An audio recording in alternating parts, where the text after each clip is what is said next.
Good evening, everyone. It's a joyous, happy, big, fat, super welcome to Tuesday night's RWB International Racing hosting the Constructors Championship. I've got you in a nice little helicam here. I've been fiddling around with the camera views. We'll maybe do a little flyby with this later on. We are on week 8, round 8 of the Constructors Championship, and we have travelled so far to get here. We've had a change of leadership in the championship, in the drivers, but maybe not in the constructors. We'll look at that in a minute. But how did we get here? How did we get to this position in the season already? Let's take a little look at the season last week so far. Great racing at Suzuka. Nice hot track as we see all the cars heading off on the start of the circuit and into the S's. Nice and clean. Great to see. Early doors here. Carl Lewis in the Audi in front misses his braking point, goes wide, and Mad Al in the Bentley slides it up the inside. Early overtakes on lap 2. Nice and tidy. Aaron Araday, however, thinks he can put his car in a place that actually doesn't quite exist. He hits the sausage and takes out Nicolas Croiselet in a difficult move, but lets the place back. Jacob Tarantino, meanwhile, further up the pack, goes around the outside. No, he doesn't. He does the switchback on Bart Matcher into T1. Bart sees him there, gives room, and then tries to keep him closed out into the S's, but Jacob sweeps across the front of him and continues through the S's. Great overtake here. Look in the mirror here to see Emo Plate going to make a dive up on T1 on Magnus Dahlgren, who closes the door. Whoosh! That was close. It's all fine. We'll just re-enter the circuit and carry on. But no, there's a Bentley right next to you, and he's going to push you around the track. Magnus Dahlgren then having to put on a sterling defence, but he can't quite keep it on the inside of the S's, and the Bentley goes through. 1 place lost. Beautiful move here by Jack Donaldson, who slides it up the inside of Robert De Vries to find himself on the outside of the next part of the S's, but keeps his foot in. Nice outside of the traction off the sticky stuff, and keeps that move. Really solid overtake. Here we see Emil and Jacob going around R130 or 130R flat out and giving each other no quarter here. Nice spaced out as they go into the chicane. Looks like it's Emil's. No, it's not.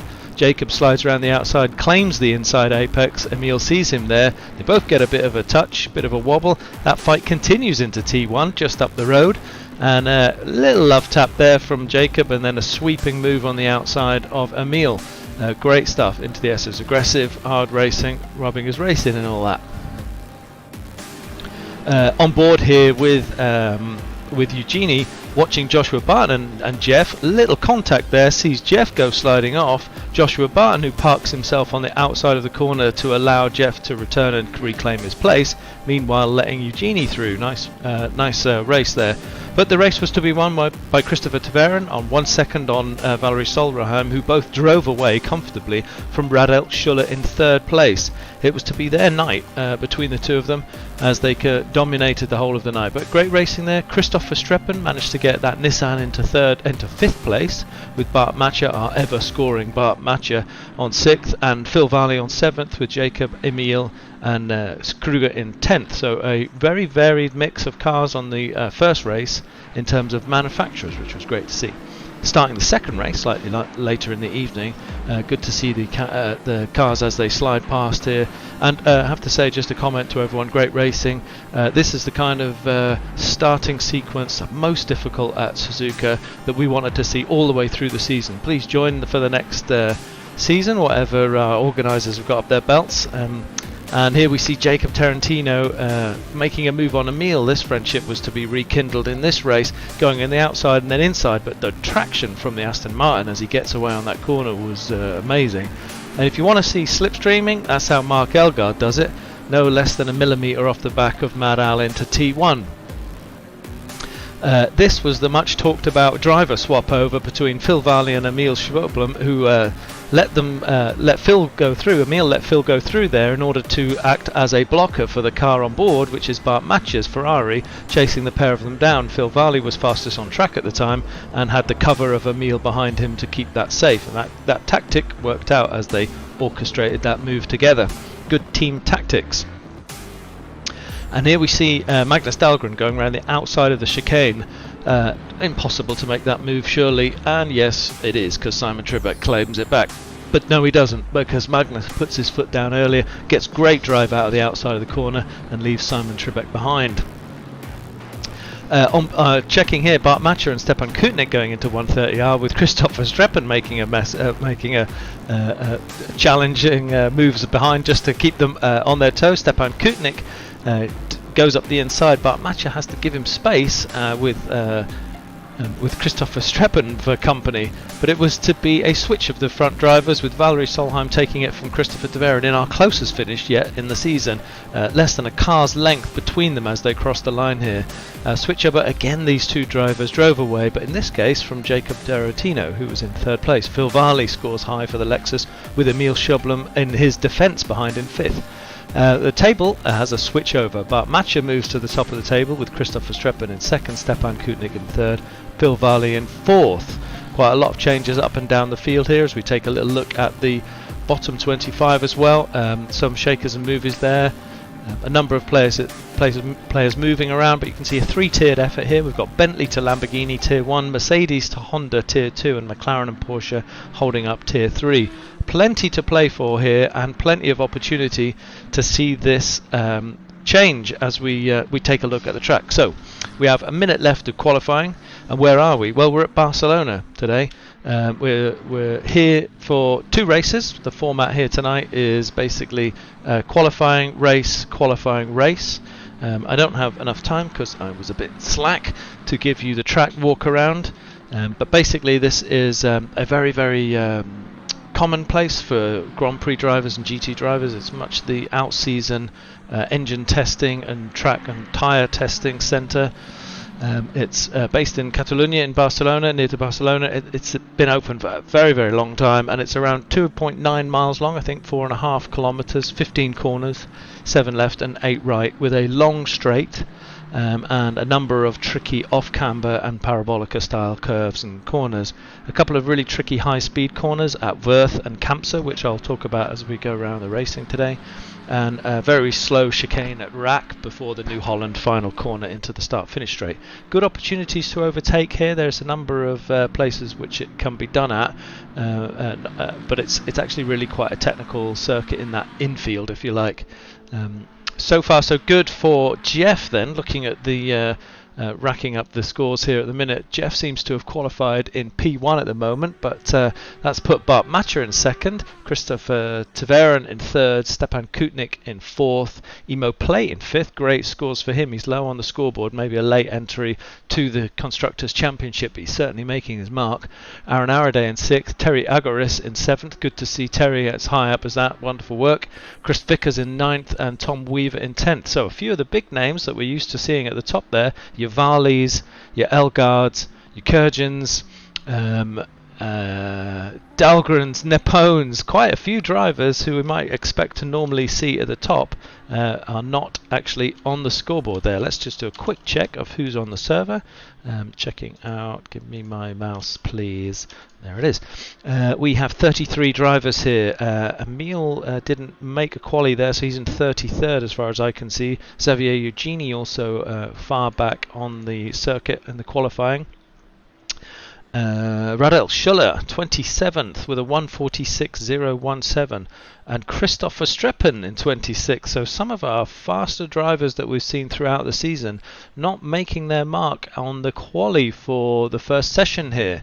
It is, however, very it's actually mild for this first race. It might be a little bit later in the day for the second race, but it's 20 degrees on track and 14 degrees ambient, so a bit of a shake-up, must be said. Circuit looks to have changed. Good luck for Jeff at the front there, with Bart Matcher for company and Christopher Tverin in third place. Looking forward to this as a slightly different shake-up circuit. A few names I can see are not here. No Nate Newcomer.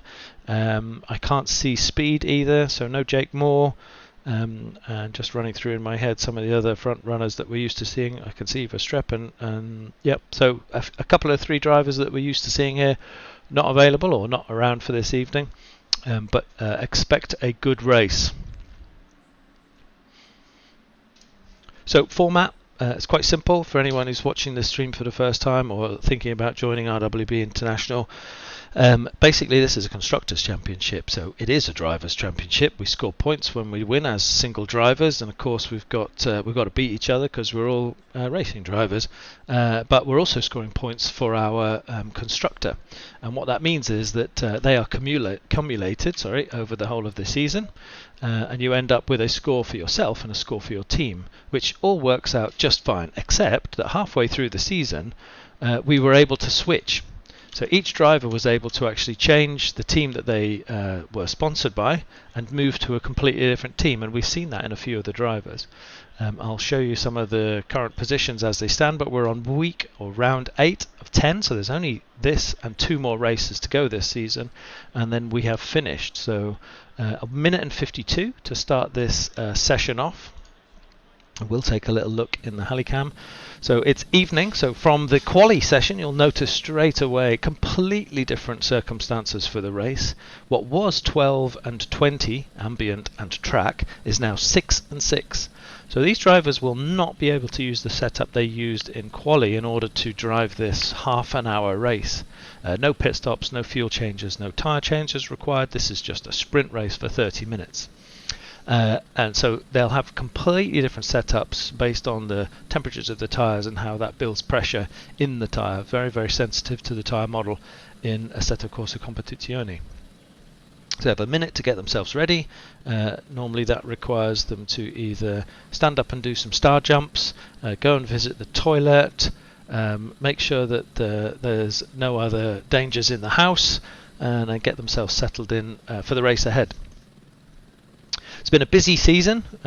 We've had quite a lot of switchovers, but there's been a dominant manufacturer in Bentley through most of the season, and that's not changed at all. If we take a little look at the progress of the teams throughout this year so far, you can see from Kyalami onwards, the top 5 teams have pretty much stayed the same, but the gaps between them, I did take a little look at the data, the gaps between those teams has fluctuated. It's not like the Aston Martin is closing in on the Lexus week in, week out, for example. They are fluctuating between, say, 5 and 40 points difference, so there's quite a lot of play in that. It's not as certain as it might look on screen here that that's how it's going to finish. What's interesting to see is the switch round of BMW dropping off the face and Mercedes slowly but steadily increasing their way through. It looks to me like Lamborghini is in a league of its own, that group upwards, so it should be interesting as we go into this first race, and we'll check back on that through the rest of the racing through the evening. This is our first night race that we've had in the season, so it's good. Everyone has to adapt slightly differently to this. And we'll see how we get on. We've had some clean racing as we've gone on, but it's very difficult to spot your braking points when it's this dark, especially when you've just done quali in the day. So it's going to be a great test for the guys as they roll around in a short form rolling start up to the start finish line to start us off, with Jeff taking us away and Bart Matcher in second. We are green go, and that's a great move up the inside of the track. You can already see there as one of the guys takes his opportunity to move early. Could be Terry Algaris actually. So HF keeping himself on the inside line here, keeping himself on the sticky stuff to try and avoid getting overtaken, which I think he may not have made there. It's actually Christopher Taveren who seems to have created that lead, so it's basically HF there has regained it. So a nice battle at the front here, 1, 2, 3, battling between each other but kind of sticking to it. Let's move a bit further back down the pack, just checking that everyone is safe and happy. No spinners, I said that, didn't I? A few spinners, a couple of spinners at the back there, but I'm sure they'll recover. There's only 3 or 4 cars involved in that, so we'll move up the pack. So far so good, 3 wide as we go round into the corner there, so everyone negotiating their position so far. Checking out Emo Plate, who is in 7th place with a great qualification up to this point, and at the front Jeff still keeping his position. Great racing, we'll check through the track as we go through, but so far so tidy. Looking back down the circuit there, you can see pretty much everyone exiting out of Campsa nice and carefully and heading down. This is La Caixa, and then round Bank Sabadell up to Europe car, the beautifully named, not slightly sponsored corner, and then down to the chicane rack, which is a very tight chicane closing left and right into the final corner of the circuit, which is New Holland, a very fast exit, lots of traction on the inside and outside of that exit, but you need to really be getting right on top of the driver in front of you to have a chance of making a pass there. Looking back here, Jack Donaldson in 10th. We've got a little bit of a race on here between, it looks to me like Jacob Tarantino is making a move or starting to put some pressure on the Beamer, I think that is. Oh no, that's not. That is the Bentley of Tom Weaver. So it's Tom Weaver holding off Tarantino there in the Aston Martin behind him. Everyone very closely packed, as you might imagine, at the start of the race. So not much to be gained at this point in the circuit. Go on board, and we'll see Phil Varley, normally qualifying a little bit higher up here, but in P11 in his nice RWB liveried Lexus that's been scoring very well through the season, but he's very much under the pressure here by Tom Weaver, who's keeping him honest. In front of us is Terry. He's putting it up the inside here. We'll see if that sticks. Go trackside. A bit difficult there. He compromised himself, did Tom, and allowed Jacob Tarantino to stuff his car up the inside. And I think Tarantino has made that move stick, but Tom Weaver's not having any of it. He's got the run down to Lakasha, and he's going to try and make it on the outside, but I think he's been covered off there by Jacob. Although there's lots of traction there to be had, I think that was a shame. That was a little compromised by Tom. He made a move on Phil Varley, and Jacob was there to absolutely snatch on the opportunity, but Tom Weaver looks very fast in that big old Bentley, and again, too much traction. The back rotates round, and now he's got Marco Badowski for company. If we take a little look on the back of that, as the trail of cars still start to separate themselves out, but you can see the gaps between the drivers here extremely narrow. And everyone's still packing in and trying to find their first lap order. I think after your first lap, when you've made it round safely, it's an opportunity to gain a little bit of space. You start to learn what the driver in front of you is like in terms of where they're braking, where they're turning, and what kind of speed they've got in what parts of the circuit. And you can see here, it looks to me like Tom's a little bit out of rhythm at this phase of the race.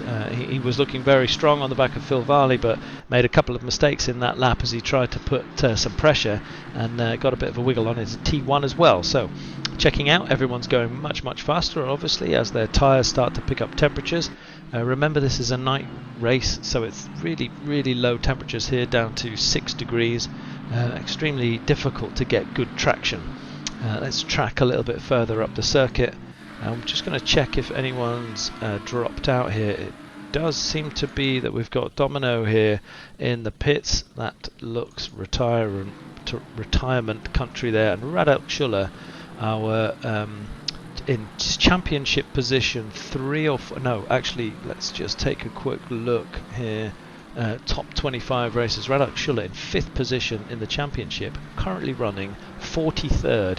Now, I remember only a few weeks ago seeing Radek put that very Honda on pole position here at Suzuka, but it's clearly not dialing it in Barcelona. Obviously had some issues. We'll come back to that a little bit later on in the race.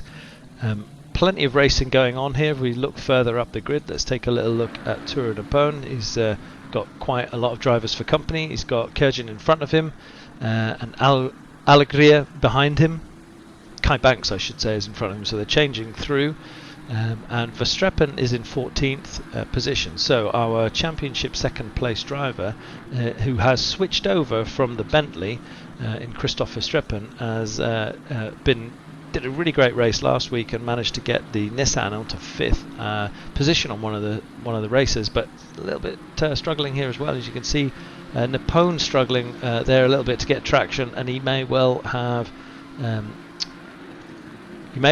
Alegria up on him. Let's just take a look here, dashboard, and see how that's working out. So Napone putting up on the inside here, and has he made that stick? Let's take a look outside. No, little bit of love touch there between the Nissan and the Bentley, and they continue to go side by side up into the really difficult corner Verth, and it's Kai that slides it through on the inside. Very difficult corner up to Campser at the top here. Very drifty Campser, very easy to get yourself a little bit too wide there if you get on the throttle earlier. But the race looks like it's settling down, but you can see how tightly packed it is. There's 7 minutes into the race. We've already done, I think it's 3 or 4 laps. Yeah, we're on lap 3. The leader is on lap 3, and you can see that the drivers aren't really extending out. Normally after about 10 minutes you can see quite a lot of extension, but there are some really large groups here where they're less than half a second from each other. Plenty of battles to be fought, and it's really just a case of working out where the passing places are on this quite difficult circuit. I can see just a little bit in the back there we look like we might have a run on. A little bit further, yeah, possibly, no, not quite. It's Jan Kurjan there looking at the back of Christopher Streppen, I think, if we jump on board.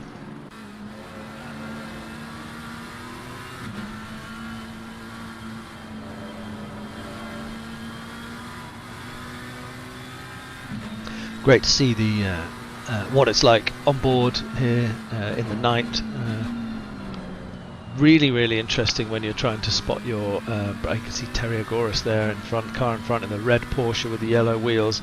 He's got himself out of shape, really offline there. Very deep braking by Jan here as he goes into the corner and down to that was Repsol down to Seat and then down into Verth at the bottom here.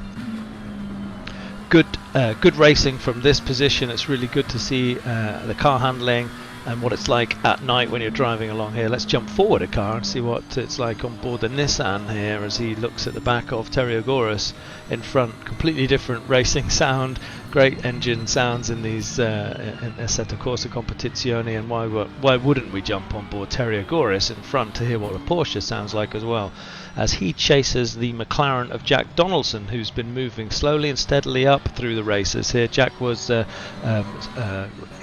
the kind of rear third of the race circuit for a number of races at the start, but he's definitely been picking up the pace, learning the circuits, learning the car, and clearly getting more and more competitive each week. That's what I really enjoy about RWB. It doesn't matter what your racing standard is. If you're here to try and improve and try and get better as a racer, everyone is for it, and that's learning mistakes, learning not to do them again, sticking by the rules and racing as hard as you possibly can. It's great to see that here. Great to see Terry Agoras and Jack Donaldson there in 12th and 13th respectively. Let's go back to the front. Let's check our leaders. We've got Jeff still holding off Christophe Taveren, but it's not much in it. Let's jump on board with Christophe Taveren here and see what that looks like. He's inside the Mercedes AMG, which he is pretty much dialing in the points to get Mercedes off the bottom, which is where they started this race competition, and he's managing to haul it up through the rankings. So with 3 races to go, there's still a lot of points to be scored, but arguably I'd say that Mercedes, this car, is probably in the top of the second tier or the second grouping of cars. Valiant work done here, and Jeff has got nowhere to hide up front. But this is the first time I can remember in the Constructors Championship as Jeff gets it a little bit slidey as he exits the corner there. There is contact. There's contact between our leaders. Go to Helicam to check, and there you see that's how it's done. He knew he made the mistake. There was contact, and Christopher Taveren has pulled over in order to wait and allow Jeff to come through, and he's got himself in a bit of a pickle there.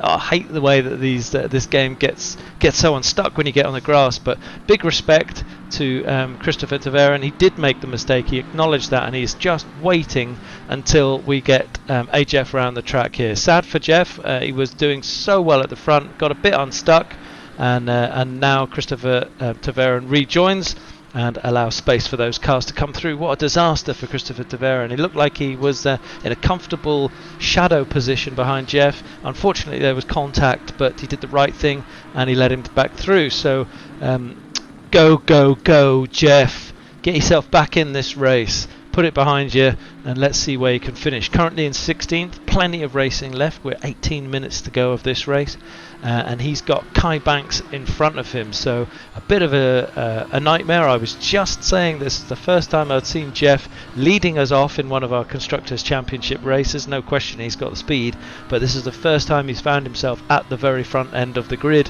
and he was doing a sterling job of keeping Christopher Taveren at bay, who you remember last week just drove away from the pack with Valerie Solheim, who by the way is not on the server either. So bad news for Lamborghini that Solheim, but Valerie couldn't make it this time, so it's really left it open. Let's take a little look up the track here. Just need to get yourself back into your rhythm, Jeff. You know you got the pace.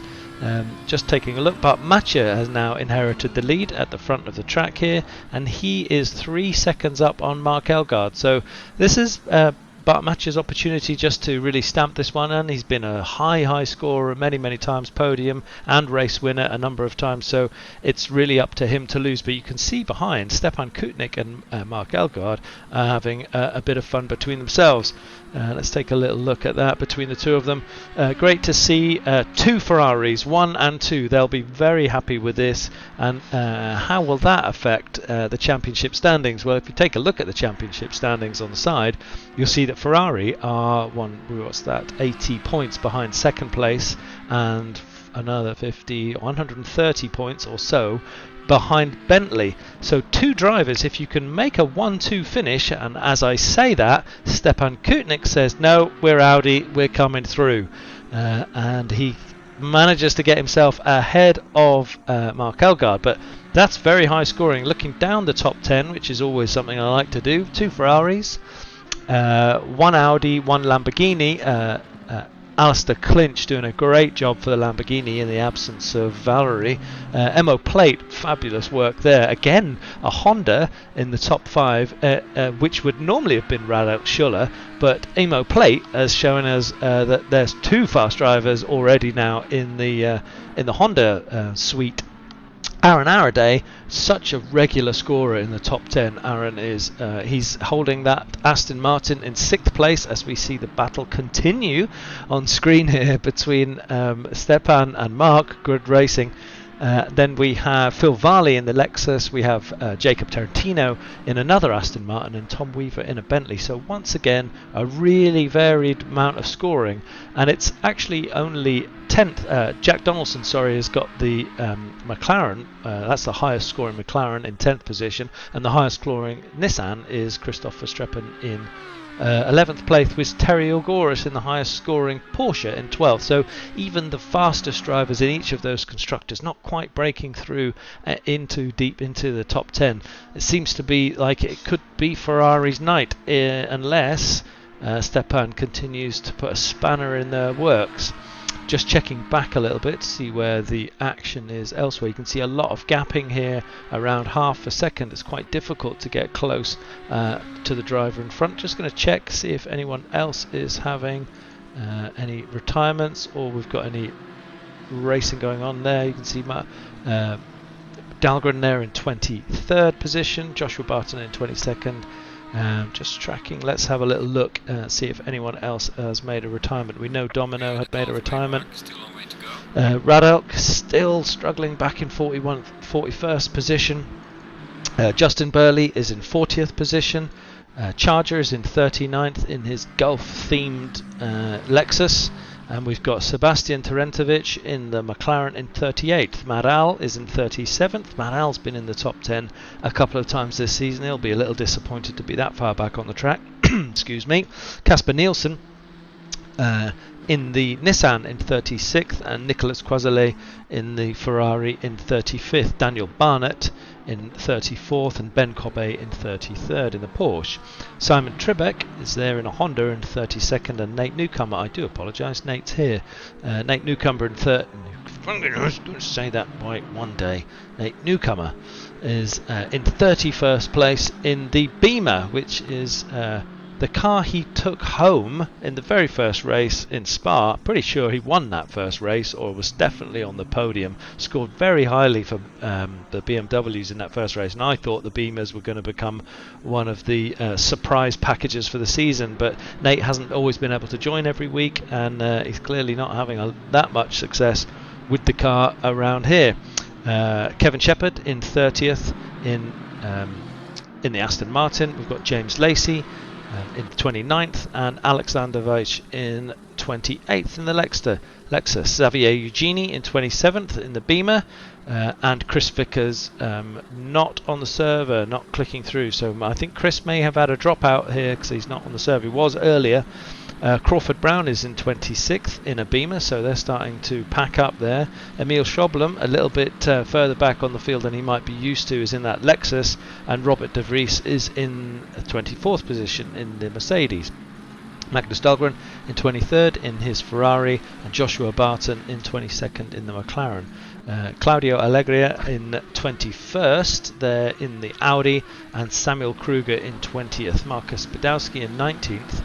Christopher Taveren, having made that contact from second place, dropped back to 18th, and it looks to me like it's going to be a real challenge to make your way through this circuit, because the top 20-30 drivers look to be pretty evenly matched. I mean, they're not making much progress, and if you look there, you can see a couple of cars ahead of him. It does look to me like that is Jeff trying to make his way through again. So we've got Christopher Taveren, Damien Wilk ahead here in the Lamborghini, with Jeff in front, trying to get himself back into position in that Audi, and he's really pushing as hard as he can because he's putting a lot of pressure on Kai Banks here. Let's take a look at that. If he can get the exit off the back of Kai Banks into the start-finish straight, he may be able to make this move stick.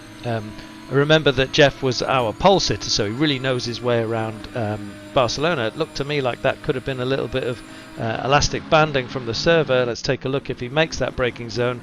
He gets covered off by...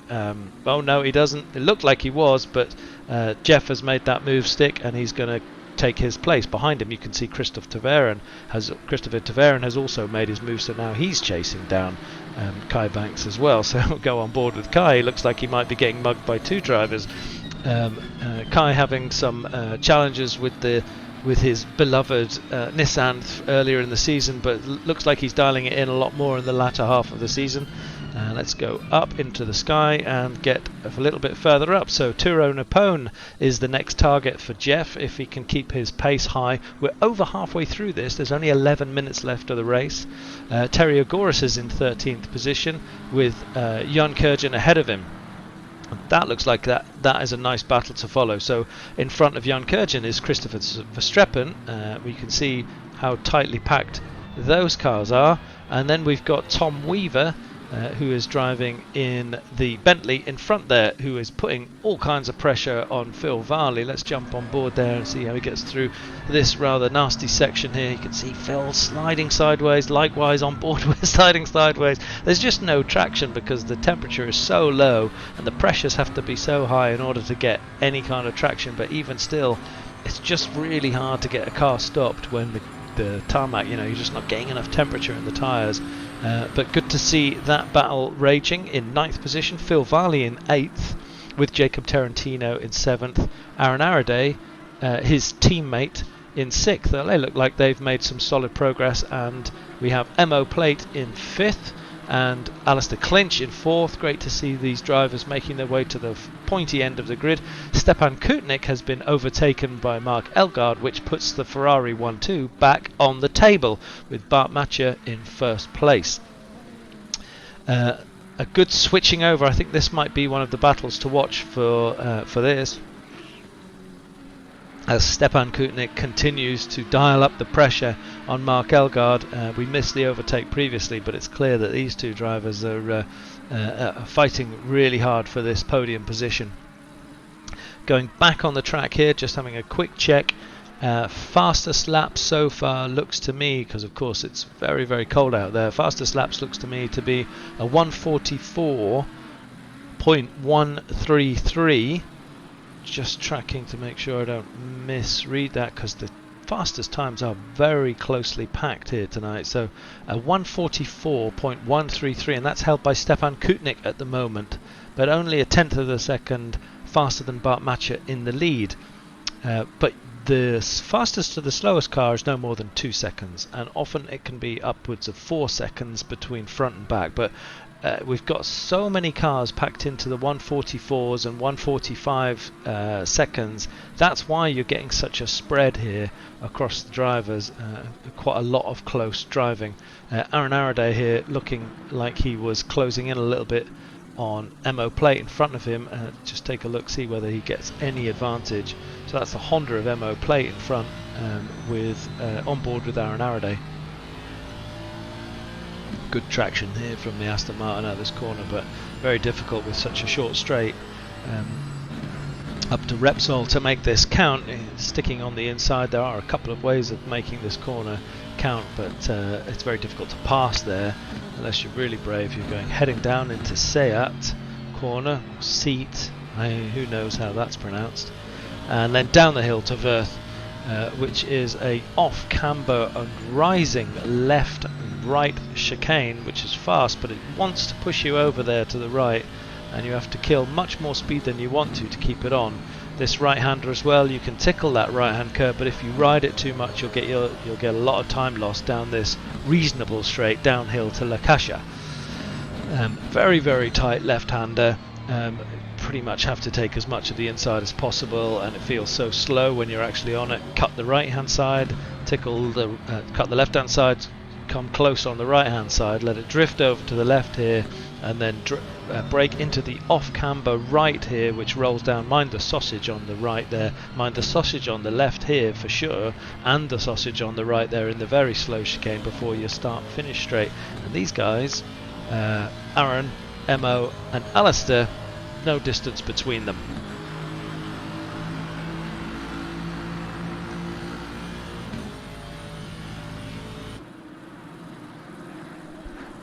Tracking through the grid here, let's see, we've got some faster laps coming through from Mark Badowski. He's currently 0.3 seconds up on his fastest lap. The guys at the front seem to be settling into their race pace. So the story of the night so far for this race was our leader, Jeff, who was driving at the front with Christopher de Veren, got in a little tangle, very, very minor, but it was a little contact. Christopher de Veren just gave him a love tap at the back, and that sent Jeff spinning, and then really struggled to get the car composed quickly to be able to re-enter the circuit. Had a little bit of fun spinning on the grass, a bit more fun when he re-entered the tarmac, and Jeff went back, I think it was, to 15th place, and currently in 14th place. So again, like I said, because the drivers are so closely matched here, it's very difficult for anybody to make their way back through the field. But you can see Bart Matcher's just been driving away while we've been talking about the rest of the field. He's 7.6 seconds ahead of the rest of the pack there at the front, and it's really the fight between Elgaard and Kutnik here, as Kutnik retakes second place from Elgaard, despite what it says on the screen there. Let's take a look what that looks like on board, right behind Stepan Kutnik. So it's actually Kutnik in second, Elgaard in third, as we chase to see whether these guys want to continue to swap their laps. But this is actually the closest race on the circuit by the look of it. If you look down the timings, apart from Mark Badowski, I can't see that's going to be an overtake. So let's jump into Mark Badowski's car as he piles on the pressure on Christopher Streppen, who is our second place championship driver, changing his loyalty from Bentley, and he's given him the run here, and you can see on board, perfect timing on the stream here, goes defensive. Christopher Streppen does, and in front you can see that Jeff and Napone are having a bit of a ding-dong into T1 as well. It looks to me like he's made this move stick, and Badowski takes T1 comfortably for Streppen in the rear view mirror there, drifting away. So in front we've got another race on, which looks to be between Jeff and Napone. Let's go forward a car and see how Jeff's getting on with the Bentley of Napone in front of him. And that Bentley has gone wide. He'll collect it, and he'll keep himself, I guess, on the inside for the next corner. Let's go eye in the sky as Napone defends the position. Kutnik tries to take it, but the Bentley is not to be argued with.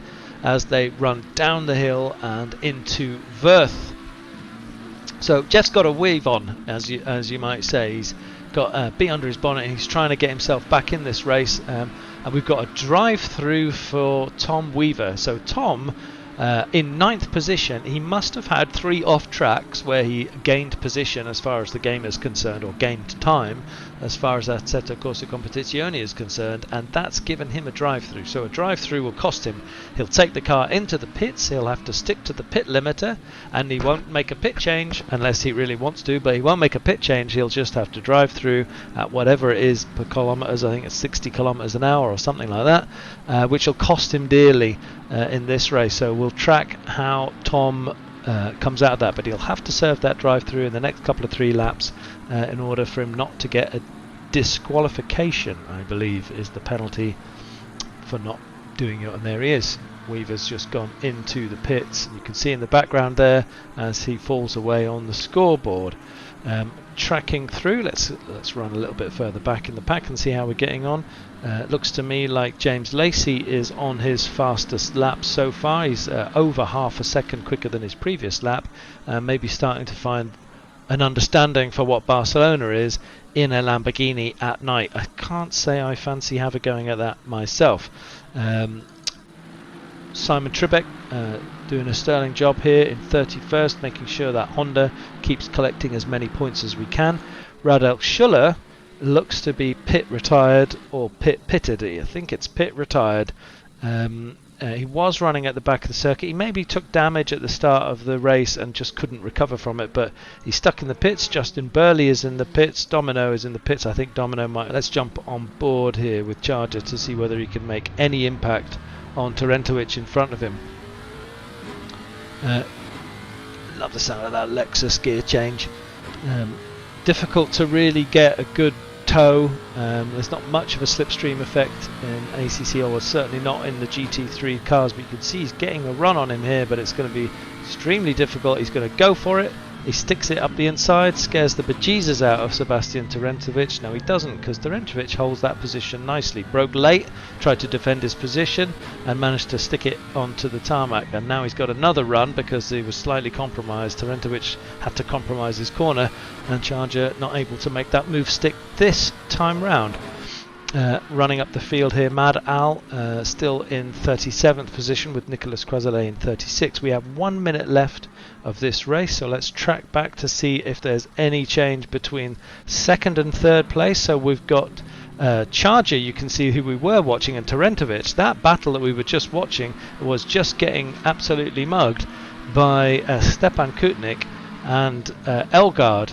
It looks to me like Kutnik has made his move on Elgaard and he's stretching a lead out from him, so he's made a second or so gap, and that would mean a Porsche finish. Meanwhile, the quiet assassin here, Alistair Clinch, having a sterling drive here, bringing that into 4th position if he can hold off. Let's check back here. We look on the back of Emo Plate, and behind Emo Plate is Aaron Araday, and Emo gets himself very deep in the braking zone there. I think that's down into Kasha. Yeah, it is. And I thought Aaron was going to take his moment there to see if he could make put that Aston Martin up, but great work here from Alistair Clinch. He's made this Lamborghini work, and that's not easy, especially not in the cold. We had 10 seconds left. Bart Matcher started his final lap with Stepan Kutnik in 2nd, Mark Elgaard 3rd, Alexander Clinch in 4th, and it looks to me like Emo Plate and Aaron Araday might have an interesting final race here. Let's go on board with Aaron Araday as he takes us round for the final lap. Been quite close. We've had a few overtakes early doors and a couple in the middle, but the battle for 2nd and 3rd place has raged while Bart Matcher has just drifted off with it. But that wasn't the case at the start of the race, because it was actually Jeff's race to be won until he had contact with Christopher de Veren, who did the right thing by the club standards and just waited on the side of the track until Jeff had made his position back. It'll be very sad that he made that contact, but that is racing sometimes. Good to see Phil Varley has made his slowly been bringing that.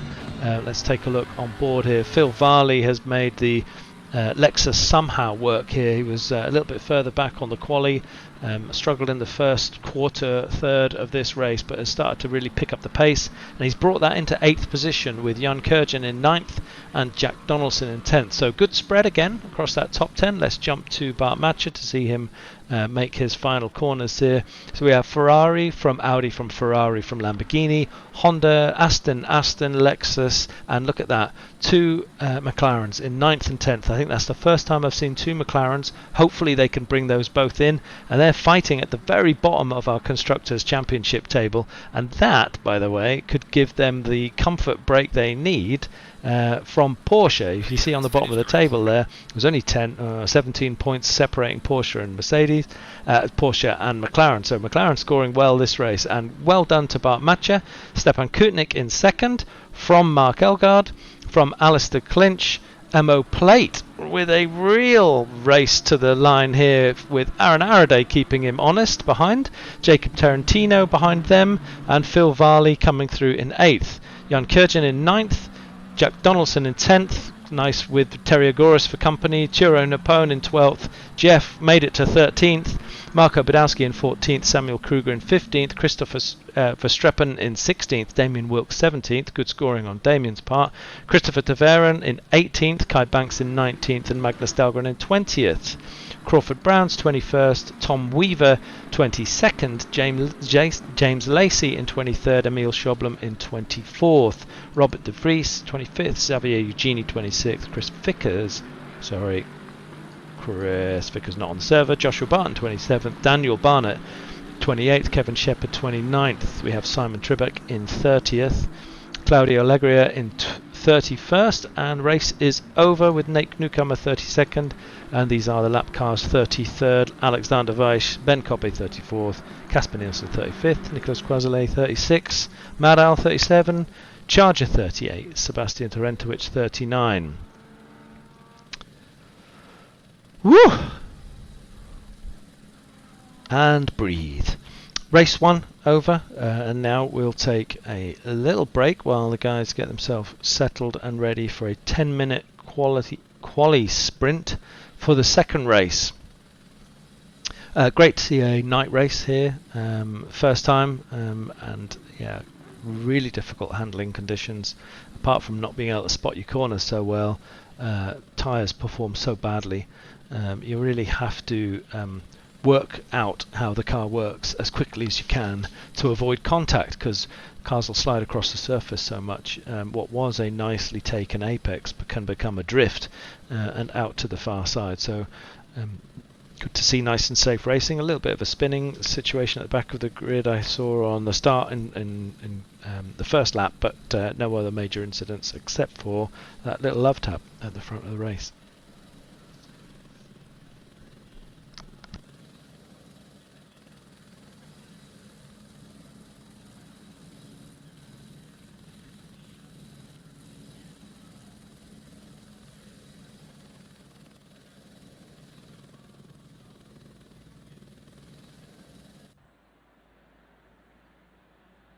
Green light, give it all you got.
So we start second quali.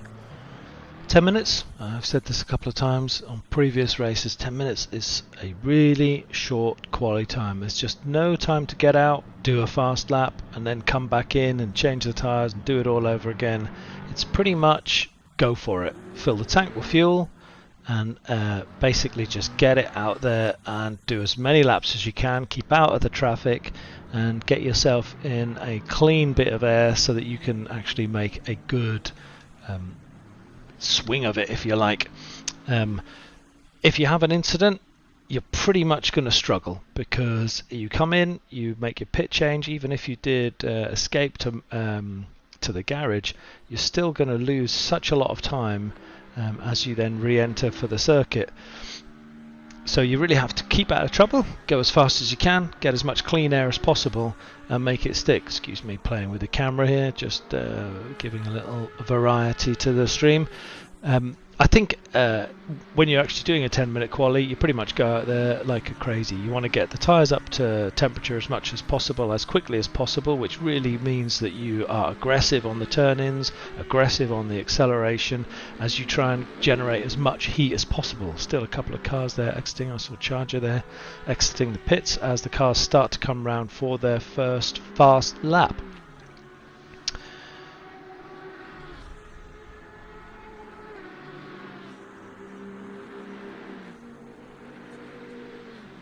So we'll be keeping a close eye this race to see how Jeff recovers, putting a stellar pole position lap in the previous race, and then getting a little unseated at the front of the track after a great first and second lap battle at the pointy end of the track here. But really interesting to see how he is able to refocus himself and try and capture that position back this race. So just tracking back here to the first corner, and we'll get settled into a nice position and watch the cars come around for a couple of minutes while I take a little breather. Now, I hope you're not getting seasick.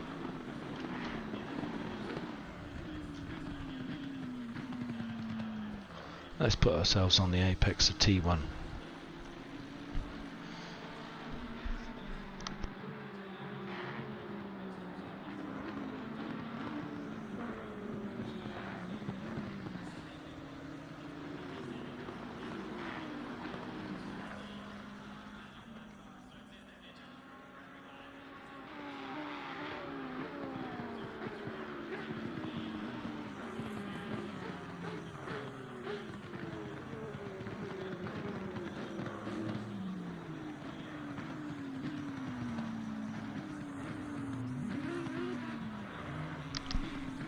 Well, normal service is resumed with Christopher de Veren putting in a really fast first lap there, Bart Matcher in second, Christopher Streppen in third, and Jeff Good in fourth.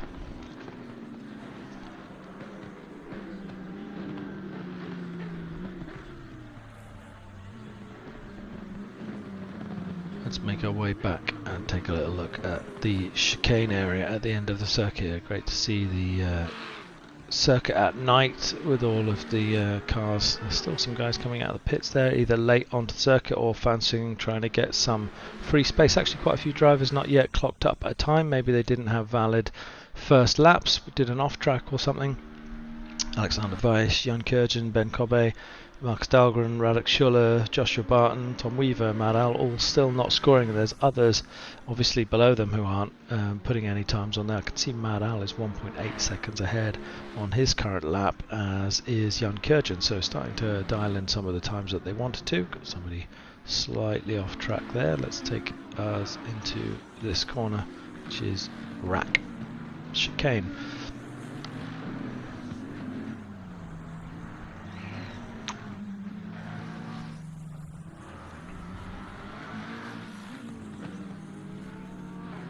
Good to see Domino. I thought he dropped off the server. Domino's back in, putting in times.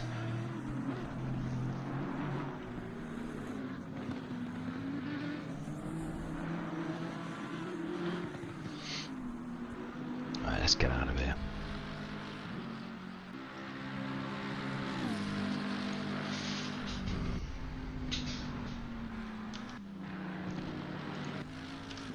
Yes, come on.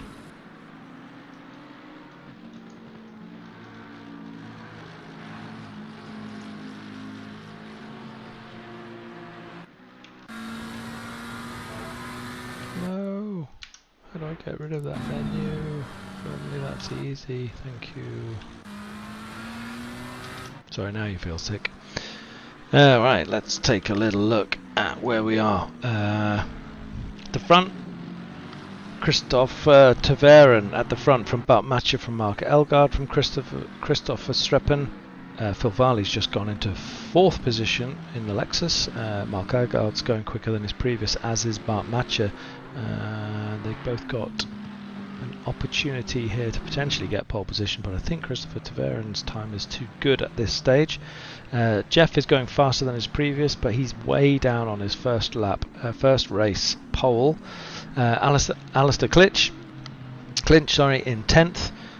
All going quicker. Who's the quickest delta here so far? Aaron Araday, 0.8 up on his, which would give him a 144.3 if he can make that stick, which is going to comfortably bring him round to 6th or 7th position. If he can hold that 0.8 seconds, he's getting held up now here, I think. Potentially. No, he's not. He's actually going quicker and quicker. Great work there. Aaron, now 0.9 up. He was 1 second up at one point there, but he's 0.9 seconds up. This will take him through to 6th, as predicted. Who else we got here? James Lacey is 0.8 up on his, as is Tom Weaver. That'll both give them 140. Yeah, there you go. So good work there, jumping up the pack. Tom Weaver, let's take a look at Tom Weaver. He's going to be 0.8 up if he can keep that going, which will give him around about 144.6. Not bad. That'll pull him up the score charts, probably 5 or 6 positions by the look of it. Check the front of the grid while we watch Tom Weaver going into 10th. Nice work. Tom puts a Bentley on 10th if he can hold that. That's great. Daniel Barnett is 0.3 seconds up on his. That'll move him up a lot. Very, very tight pack here from 6th position to 13th position, running through their best times. 144. Look at the scores there. You can see the deltas on the screen.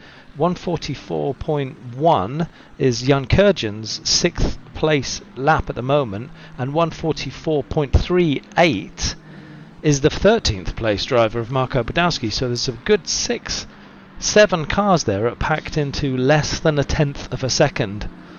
That's what I was talking about earlier. It's very obvious when you're watching the race and racing how tightly packed and how they're not spreading out quickly. The drivers are holding each other in position for long periods.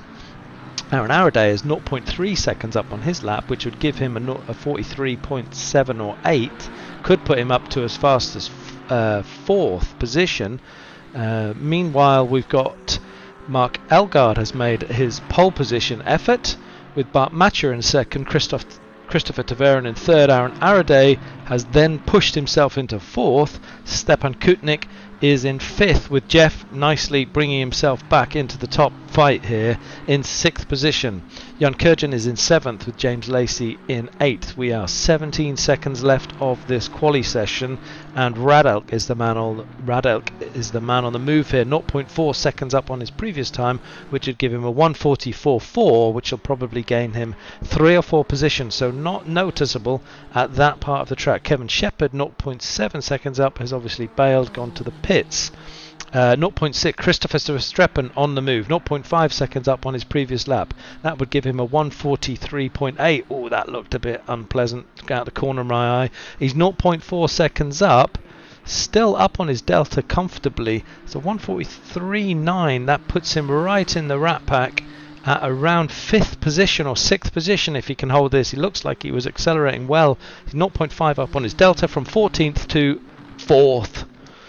Great work. Jan Kurjan still on track, 0.2 seconds up. That would give him a 39.9. That might put him on to 6th. He might take Stepan. If he can keep this together, he's gone faster, 0.3, as has Samuel Kruger in 16th position. But let's watch Jan Kurjan. A little bit slower there on the exit. He's down to 0.2 on his delta, with a 144.1 at the moment. 6th. Great work. Qualifying over, it's Ferrari from Mercedes from Nissan, from Aston, McLaren, Audi, Lamborghini and Honda. Another nice session there.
There you go, back into the night for our final race of the evening.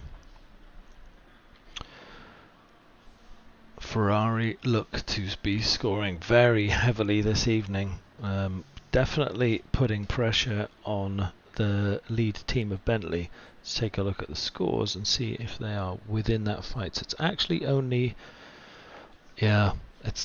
this is definitely going to put Bentley in a tricky position going into the final two races, because the fastest Bentley here tonight on quali is all the way back in 13th, and that's Tom Weaver.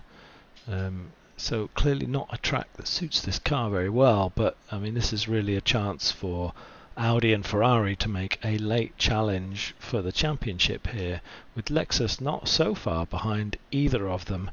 And actually Lexus scoring consistently throughout the season, so it's not really something that's getting penalised too heavily by the tracks itself. The Lexus, a nice solid car to take.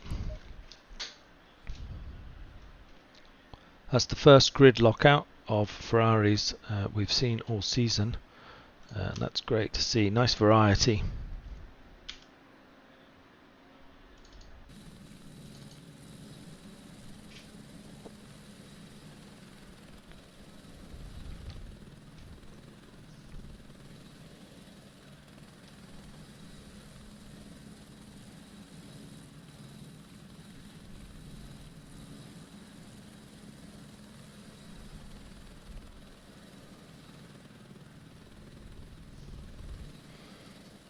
Good to see we've still got 42 cars on circuit tonight.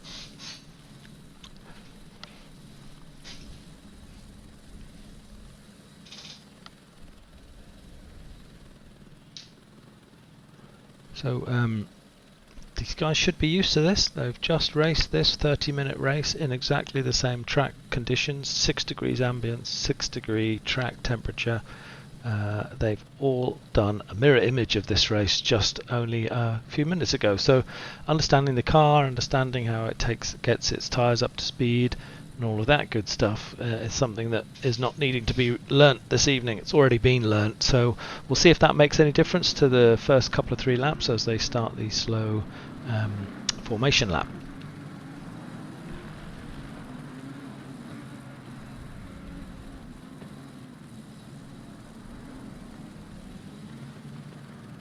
Everyone keeping to lane, keeping their distance, nobody doing any brake checking or weaving. That's not the way you run a formation lap. The temperatures come from the tyre carcass. If you can get the heat of the brakes into it, lane discipline very important at the start, and making sure we avoid any concertina effect into corner 1 as the Ferraris take us off.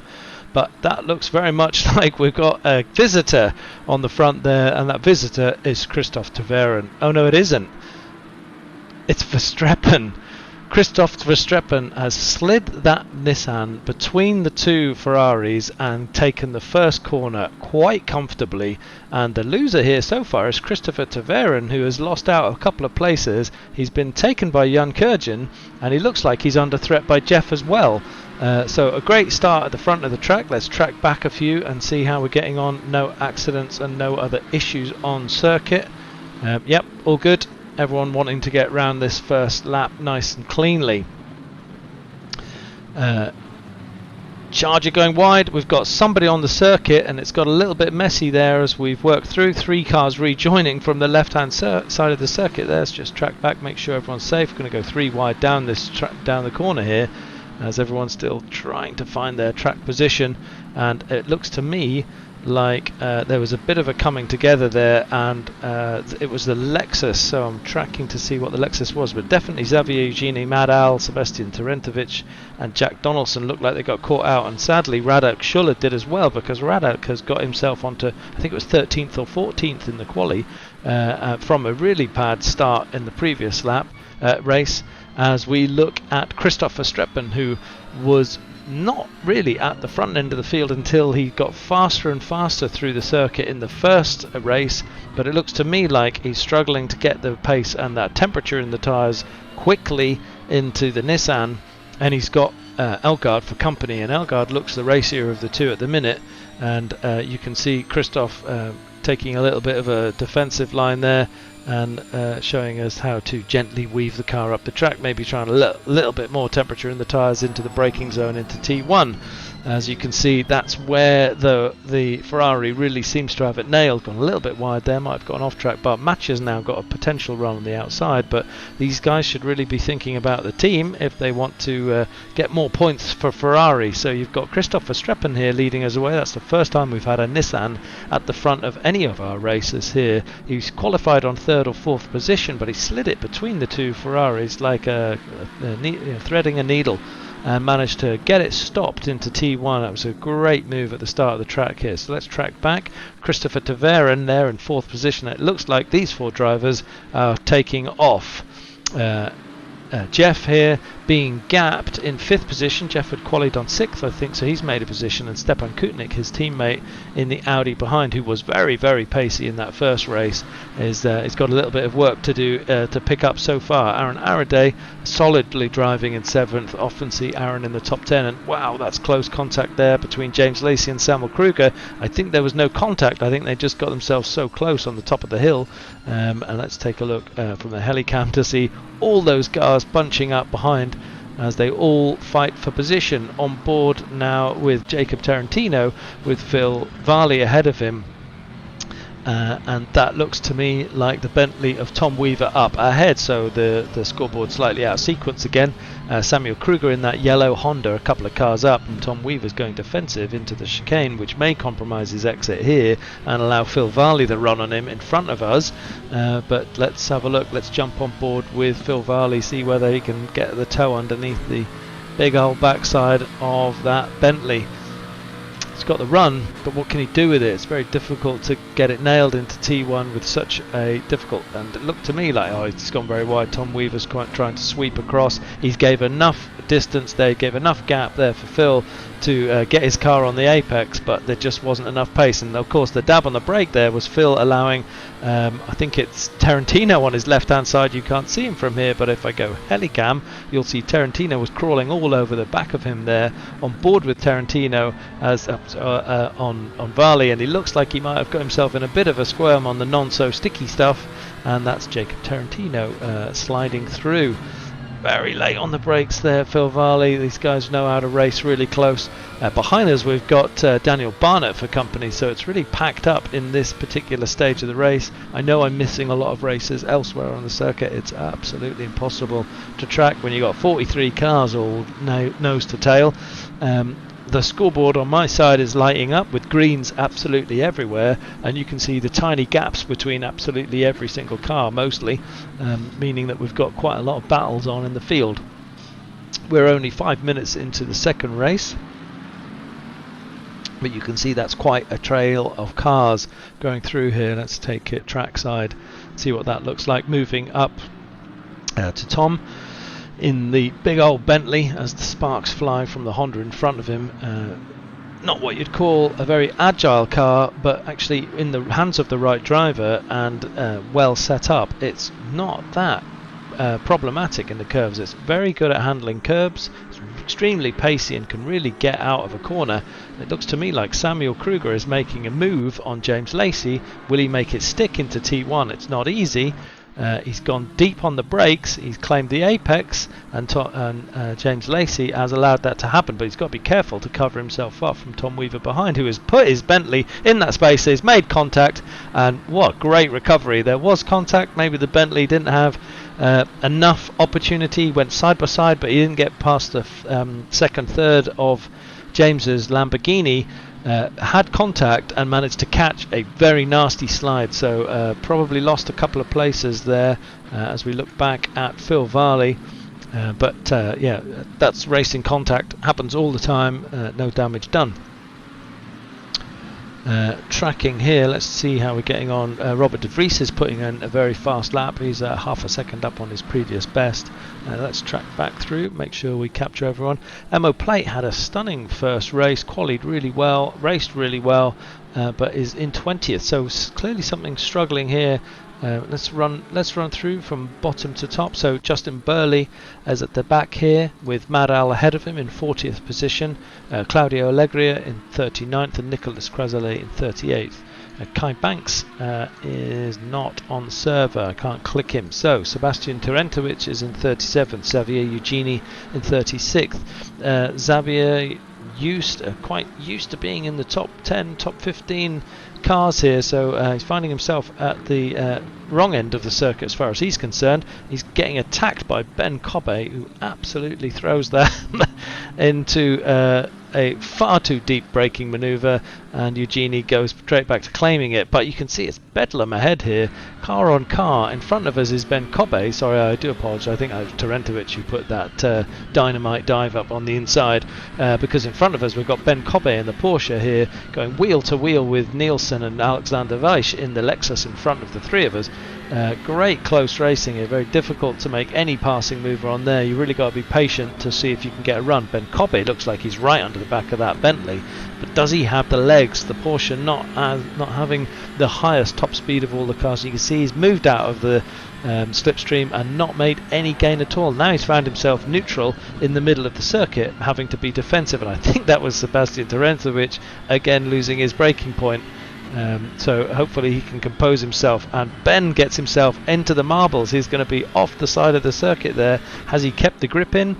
No, he has not. So Ben lost himself a little bit on the outside of the track and allowed us through as Xavier Eugenie makes 33rd position.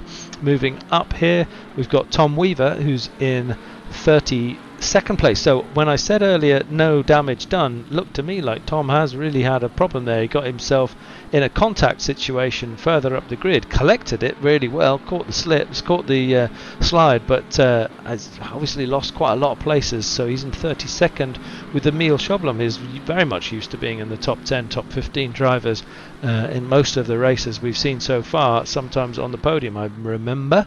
In 31st, Casper Nielsen in 30th, and Alexander Weiss in 29th. So the Team Lexus, who seem to have been scoring very heavily in previous races, really not getting themselves together at Barcelona so far.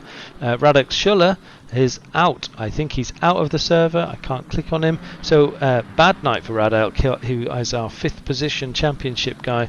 Domino back on server in 28th. Jack Donaldson in 27th.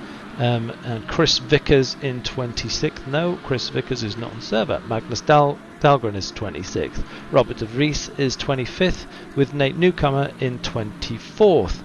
Damien Wilk is in 23rd, with Charger for Company in 22nd, Kevin Shepherd in 21st, and Simon Trebek in 20th. Tyrone Opone into the top 20 in 19th, with Mo Plate in 18th, and Terry Agoris also not going as high as he was in race 1 in 17th. Crawford Brown in 16th, and Jacob Tarantino running in 15th. Josh Barton in 14th, and Marco Badowski in 13th.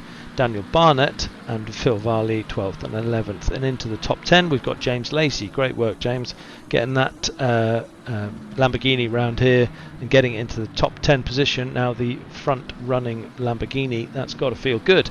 Samuel Kruger is in 9th position in that Honda, and Jan Kurjan is in 8th in the McLaren. Aaron Araday in 7th, Stepan Kutnik in 6th, Jeff in 5th, holding position, these two guys, with Christopher Taveren in 4th, and you can see Mark Elgaard in 5th, but Matcha in second or third, it can't make its mind up, but Christoph Verstappen in first, holding off an absolute gaggle of them there as we track them go through into T1. So this is your race at the front end of the grid. 1, 2, 3, 4, 5 drivers all going for it.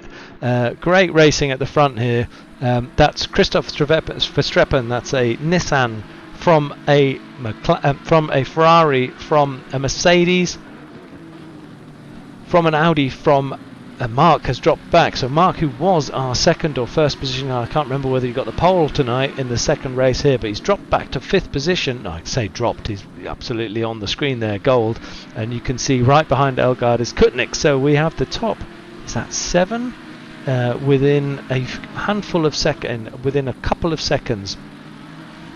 It looks to me like Christoph has got his work cut out to defend, because people are queuing up to take it in turns to have a nibble at him, but he's keeping that Nissan pretty squarely on the track in front of him, and I think this is probably the race to keep an eye on, as these guys at the front end of the track really fight for their position. It's great to see. It's not always easy to see it this close, but it's clear that nobody's been able to get a move on and get away from the rest. Bart Matcher had got 7 seconds by this time lead on the rest of the pack, but Christoph, fast but not as fast as the rest of the guys, is doing a great job of keeping first position and getting his car properly squared off on the track whenever he needs to. Let's take a look on the back end of his car to see whether he's got the traction out of the final corner.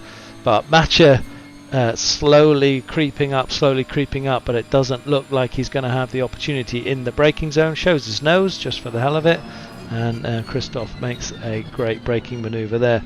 Let's go back a couple of cars to Trevera and go in cockpit to watch what it looks like from the 3rd position race driver car.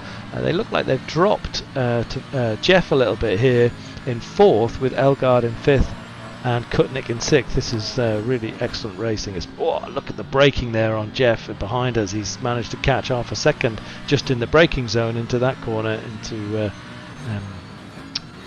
whatever corner that was, Repsol. And it's so tight at the front here because Christoph Verstappen's Nissan is just not set up to be as quick as these cars behind him. It's not that Christoph isn't. He's in 2nd position in the championship, and he was running away with it in the Bentley. He opted to take the Nissan because he wanted to, I guess, try another team, see if he could help another team to make success. And this is what he's capable of delivering, is taking a slightly underpowered or not quite so perfectly set up Nissan and show everyone what's possible. Great to see, and great to be on board at the pointy end of the track here. I keep saying that, I know, and see what it's like racing here. Sorry to everyone who's elsewhere in the track, but this is really where the racing is. Look at it, top 6, well within contention, and we're not even halfway through the race, and they're all getting held up, and it might actually be the top 8 within a couple of laps, because although nobody can pass Christoph, he's definitely not setting the pace here. Lovely snaking as they all maintain each other's tow line up the start-finish straight. So at least 15 cars on the straight here, still in camera shot there. With 15 minutes of the race gone, we're nearly at the halfway mark. Let's jump back so that I don't miss everybody else. I will return to this race at the front because it's definitely where it's happening here. Let's track back and make sure we don't have any other retirements. I think... Oh, I had this before. Please don't die on me, camera.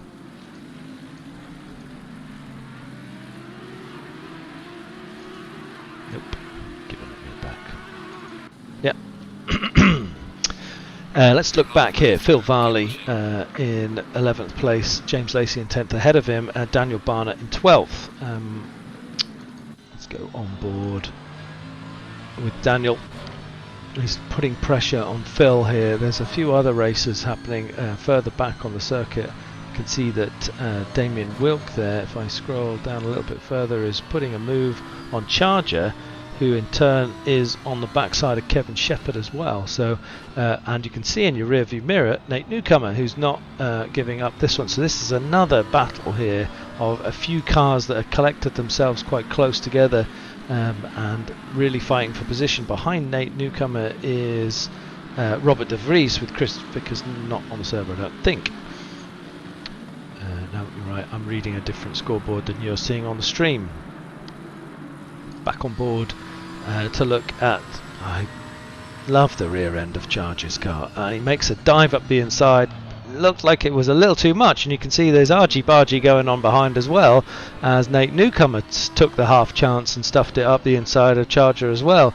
Charger will be chewing his face off at the minute as he slides it in our rear view mirror, as we take a look and see whether Charger has been able to regain that position from Nate Newcomer. And sure enough, as he goes around the outside, if he can only hit the brakes and get it into there, they're all packed up behind Charger here. Let's go on the back end of Charger as he exits out of the final corner of the track and down the straight. Nate Newcomer gets a bit of a wiggle on, gives an opportunity to Robert de Vries, who gets out from under his wing, and it looks to me like that that Mercedes might make it on the Beamer as we go down into the braking zone. Nate goes wide, they both dive as late as they can, and that Mercedes really nearly takes us out. Wonderful, wonderful footage there as we see what it's like, how tiny the margins are in order to make the move stick here at Barcelona. They both broke as late as they dared without taking Charger out. I'm sure Charger had a moment there looking in his rear view mirror.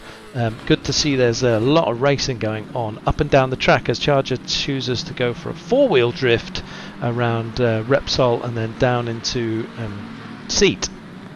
Zayat, whatever. I'll say it with both pronunciations so I get it right.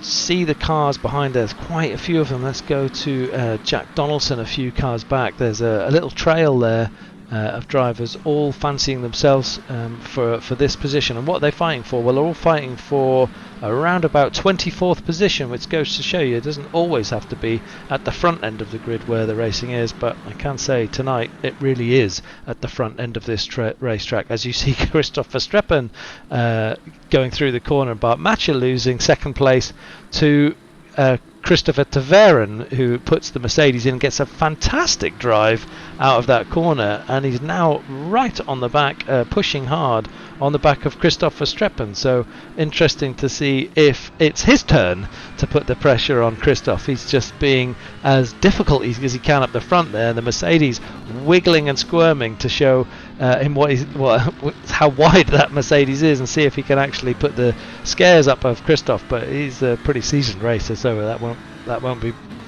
putting him off. But now they're basically just taking it in turns to have a go at him. It's like being a boxing champion, right? Everyone queuing up to have a pop. And next on our challengers list is Christopher Taveren in the Mercedes ahead of us here, with Bart Matcher having just ceded his second position to him. These are familiar names at the front end of the circuit in our Constructors Championship racing, as you'll all recognise them as our top championship leaders as well. Let's go back a car into the Audi of Stefan Kutnik, and you can see how close the racing is. Oh, that sound of that V10, so nice. As he keeps it together in fourth position, nothing more than a second between these four cars, and jump back to the next Audi, and there's a bit larger of a gap, but it's still extremely close. These are all your top five drivers. Going back one position to Mark Elgaard, who was at the really front end of the race in the last session but has faded away in this race. That's the first big gap we've seen at 1.4 seconds. And going back to Christoph Verstappen at the front of the circuit. Let's go Helicam and have a little check on who's putting in the fastest times and who's going quicker. Quickest lap time so far, 1 minute 44.007. I think that's our fastest time. Yeah, it looks like it is, and that's from Jeff, who is actually going quicker than that right now. So Jeff, he was our pole position driver for the first race, was holding the lead, got a little tap, and he got himself out of position. But he's our fastest man on track, and he was going quicker, but I think having now caught up those leaders, he's not been able to maintain that pace. But you can see at the front there, Christopher Taveren still hungry to take the position from Christoph Verstappen. They named themselves as similarly as possible to make my life hard. But practice makes perfect. I have to say this is the closest we've seen the top 6 drivers in any of the races so far. Normally a race driver has a preference for their car, their setup or a certain track. But what we've got here is such close racing because in reality Christoph Verstappen's car is probably not able to hit the pace of the others, but in his hands he's able to keep it in that state. So great to see the Nissan at the front of the grid. I do hope they score a win. That will be a celebration for that team, and you can see he's keeping it fast in all the places he needs to keep it fast. This isn't changing, trying to break the toe of the driver behind, keeping him. He's obviously feeling very racy tonight.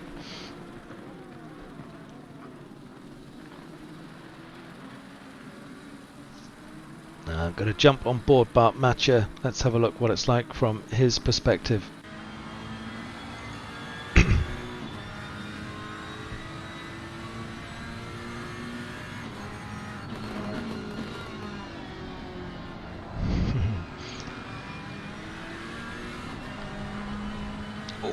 Too wide there, but I think he'll hold that inside there. You could see how he was keeping the throttle on, but managed to tuck that Mercedes in and still get it turned in. That was that last phase of braking into the apex where he managed to just get the nose in and onto the curb and then was able to exit at the pace. Didn't lose that much, even though he was a half a second ago he was in the half one wheel on the grass.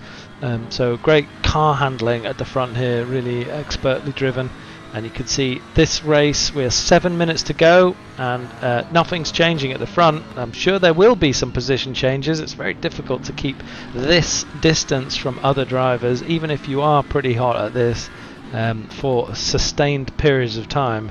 Let's go Halicam again as we track. I'll track back and see how the rest of the teams are going. I'll do a quick walkthrough from back to front, but I really don't want to miss out on this, so I'll make it nice and quick. Let's go to the back. I think we had a couple of retirements, or this often happens to me. Let's go Madal, 38th position, Domino 37th position, with Xavier Eugenie in 36th, Nicolas Croiselet in 35th, and Casper Nielsen in 34th. And you can see, look at that trail ahead. Emil Schoblem on the back of Sebastian Terentovic, who is in 33rd position, and Sebastian in 32nd position. Tom Weaver just up the road in 31st, Claudio Allegria in 30th, Alexander Weiss in 29th. Jeez, there's just racing happening absolutely everywhere tonight, especially in the second race. And you can see a slow driver on the right there regaining pace. We've got Radek Schuller no we don't, Radek's off server. Ben Kobe in 28th, right on the backside of Jack Donaldson in 27th. Chris Vicker's not here. Charger 26th, holding off Magnus Dahlgren. Charger behind Magnus Dahlgren, with Kevin Shepherd in 24th, Nate Newcomer in 23rd, Robert De Vries in 22nd, and Damien Wilk in 21st. Simon Tribex they're moving up because they're passing somebody who's obviously been out of the race. So Simon Tribex is actually 19th, Josh Barton's 18th, Jacob Tarantino 17th, Mo Plate 16th, with Terry Agoras in 15th, having a great race, with Crawford Brown there in 14th position, Marco Badowski in 13th, with Daniel Barnett in 12th. Chasing Vilvali in 11th, and James Lacey, our top positioned Lamborghini, in 10th position. Samuel Kruger is in 9th in the highest ranking Honda, and Aaron Araday is in our highest ranking Aston Martin in 8th. Jan Kurjan is up in 7th. He's our highest ranking McLaren. And then we've got a right bunch here. We've got the Ferrari of Mark Elgard, the Audi of Jeff, the Audi of Stepan Kutnik, the Ferrari of Bart Matcher in 3rd, Christopher Treverin in 2nd, still being held at bay by Christoph Verstappen in our Nissan First time we've had a Nissan on the front of the circuit. Didn't qualify in first, got on the second place grid, but made a beautiful sliding move between the two Ferraris off the front of the grid in order to dive into the first position off of T1, and he's held that position ever since. But he goes really deep on the brakes there, giving an opportunity here for Christopher Taveren, but he can't make it stick. That Nissan just gets the grip down at the outside of the corner. But you can see he's got to feel like you've got a chance for it here. Christophe Taveren, let's go on board and see if he can make this move stick. We go around the outside. Oh, yeah, that's not a place. And look at Bart Matcher on our right hand side here, taking his opportunity to see if he can make it count. But we've got this surely on the inside, defending that position. We've still got a Ferrari on our right hand side with Jeff pressuring us as well. That Ferrari still there, slides in behind us. Great defence there. Christopher Taveren fancies that he might still be able to get Christoph Verstappen at the front of the grid. And as they fight for position in second and third, they're hampering their opportunity to take him. You can see how hard that Nissan is to handle. It's going sideways, and then he's having to regain grip. So that might help him actually. He might be using that technique in order to build temperature in the tyres and then pressure, and weaves over to the right hand side. This is a technique he's doing for some certain reason. I think he's just enjoying himself tonight. Let's go helicam and look at the top 1, 2, 3, 4, 5 drivers, and I'll take this home now for the next 3 minutes. So apologies to anyone further back on the grid, but this is the closest the top 5 have been for a long time in real race conditions. Question: who's your money on? Who's your money on right now? Who do you fancy is going to win this? Christoph not in the fastest car, not in the fastest setup, but definitely doing enough to keep himself ahead. The Audi of Jeff is still in picture. The Audi of Kutnik is definitely in contention. We've got Christopher Taveren in second place, who was in second place in the first race until he made contact with Jeff. So he's definitely fast on circuit, but that doesn't matter. Track position means everything, because Verstappen in that Nissan is holding everyone at bay, and you can't write off Bart Matcher. Just solid scoring after scoring from Bart. He's in third position, and all 5 of them are in contention to win this race. But one of the things about the top 10, top 15 drivers in RWB in the Constructors Championship is they're very, very consistent. It's not just the raw pace. In fact, it's probably not just about raw pace at all. It's about their consistency and how they handle the car in adverse circumstances, passing back markers, getting out of trouble, reading the road ahead and finding the gaps that they want to choose for themselves. All of those kind of natural driving or racing skills definitely happen for the top guys here. So you can't really rely on the driver in front to make a mistake when they drive so consistently. So how the hell are you going to make it through? You keep putting the pressure on, you keep putting your car in the place where they don't want you to be, you keep putting the driver off in front, and that's all you've got. And that's what it's like when you're in the front end of the circuit here with these drivers. I think, for me, I fancy Christopher Taveren here. I don't know why, I just have a feeling that Christoph is going to get a slide on and they're going to go side by side, because he's clearly having some fun handling that Nissan at the front. Maybe he's teasing everybody by doing the slides, but he always goes deep into this corner, and he drew Taveren into that, slightly mirroring him in that late braking. Christopher now having to cover himself off from Bart Matcher in third position, but it looks to me like it's really just a case of who blinks first, and frankly nobody's blinking. Let's take a little look from the back of Verstappen's car at the trail behind him. Fastest man on circuit continues to be Jeff, with Mark Elgaard and Aaron Arenday very, very close behind with their fastest lap. Stepan Kutnik as well, also all in the 144.1s. We're 30 seconds from the end of this race. If you're going to do a bonsai move now, if you're going to go nuts, bonsai, I mean banzai, getting tired tonight. You could do a bonsai move, it would be a tiny little move. There we go. Final corner, Christopher Verstappen is going to take us round. That was stunning so far, and this is our final lap as Christoph weaves in front of Christopher teasing him into trying to make that move. If you're gonna go late now.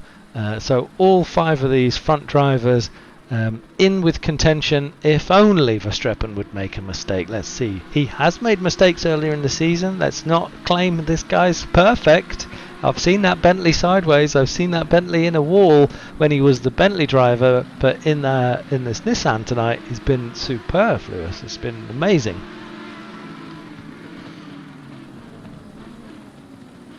Oh, moves there. Bart Matcher's lost his place to Stepan Kutnik. Behind you, just saw that. Let me check back. Bart Matcher now in 4th position off the podium, with Kutnik saying, this is my chance. I've got 4 or 5 corners, but frankly it's only between Tverin and Verstappen at the front here. Can Tverin make it happen? He's going to try. I can tell. He's built up. He's got a great exit there. He's going to go on the outside and then fake inside. He's doing the weaving now for the fun of it. He's going to try around the outside and then possibly the switchback, but there's no switchback. In the meantime, I can see Matcher is trying to reclaim off of Stepan Kutnik. They go side to side, but no joy. Kutnik's closed him off, and it's Ferrari squeezed between those 2 Audis. But at the front here, it looks to me like Verstappen has managed to do everything he needed to do. He parks the bus on the apex there of the start just to make sure he gets the nice run out into the final corner, and unless there's a miracle here, he might get a drag, but he's never going to get enough of a drag down this straight.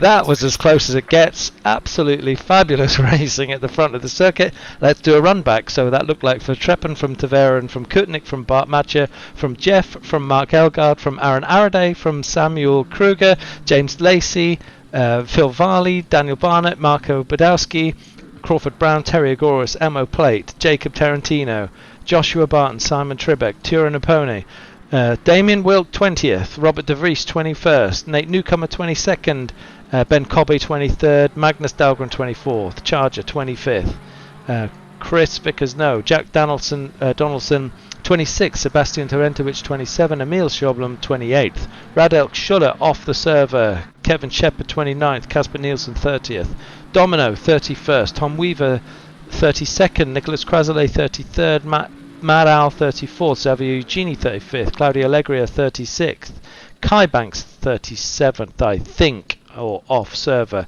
I can't see. Oh, there you go. There's Jon Kurjan in 37th. Obviously had a disaster of a race for the second one. Alexander Weiss in 38th, or in the pit. I don't know. We've lost track.